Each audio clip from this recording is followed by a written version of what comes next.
This is a side-by-side compare of the two main Minnesota shooting videos that have been released to date. The original video that was released was taken by a bystander, and that video is shown on this track here. The video shown here is the one that was released, I believe, on January the 9th of the video taken by the cell phone of the ICE shooter. These videos have been carefully aligned using the audio on both videos.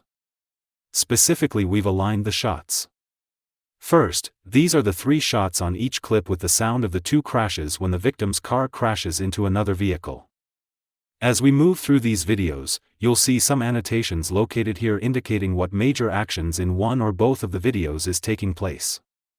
We'll get started by playing through the 2 videos, watching their action side by side. Get out of the car. Get out of the fucking car. Get out of the car. Whoa!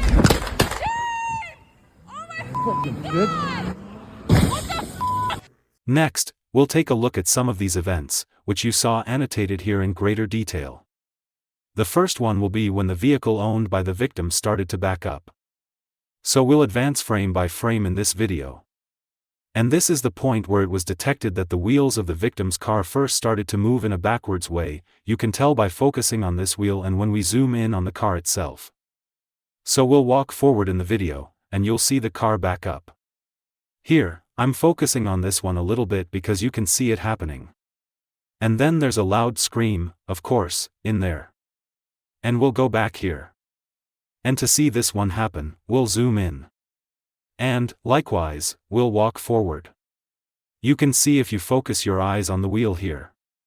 You can see the wheel turning, indicating it's going backwards. So that's the first event that helped us figure out what was going on. The next event we're going to look at is the victim turning her wheel away from the shooter. And we'll do that by focusing on this view of the victim as seen through her windshield.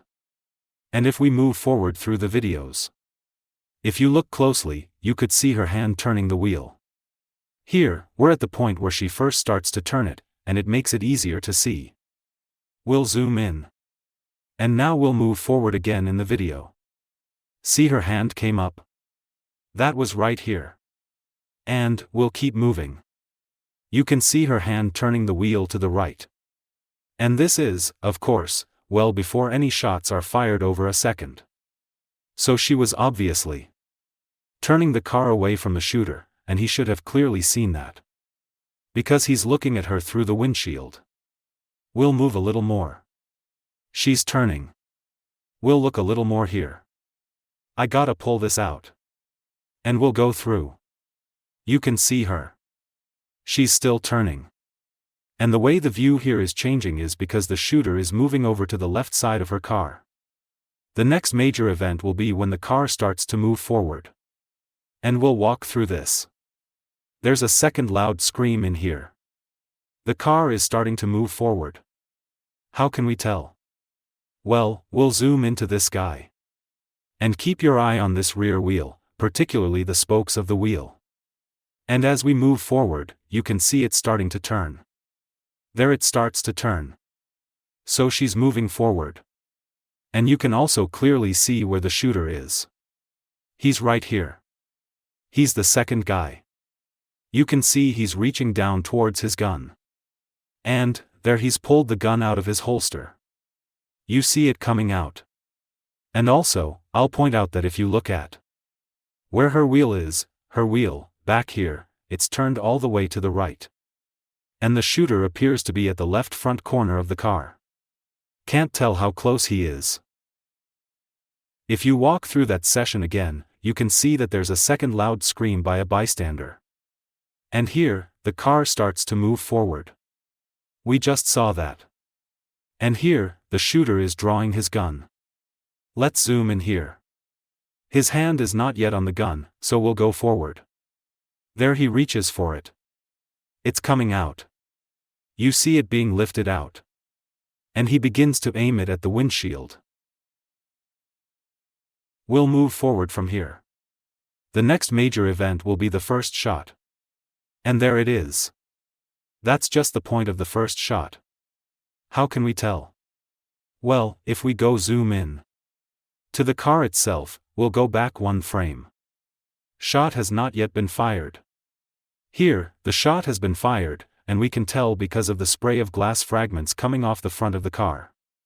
We'll continue moving forward. And we're coming up on the second shot.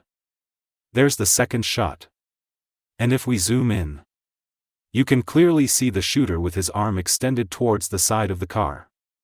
And he is well clear of the vehicle, as you can see here. And we'll continue going forward here. There's the third shot. Right there.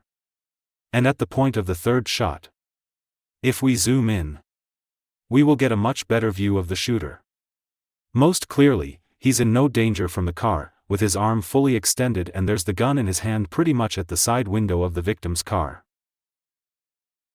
At this point, the only other event we're gonna see is the crash, and so we'll drag this down a little faster. And here we come up to the crash itself.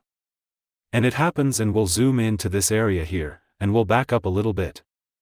And you can see, if you watch this white car there, as I move forward frame by frame, you can see where it starts to move forward. And it's been hit here. You can see it moving forward. Ever so slightly. And then it gets shoved towards the right. And that's pretty much what happens, other than the shooter, right here, starts to walk down towards the crash. And one of the bystanders, that's this person here, begins walking down towards the crash. Now, to wrap this up, we'll just play through this one more time.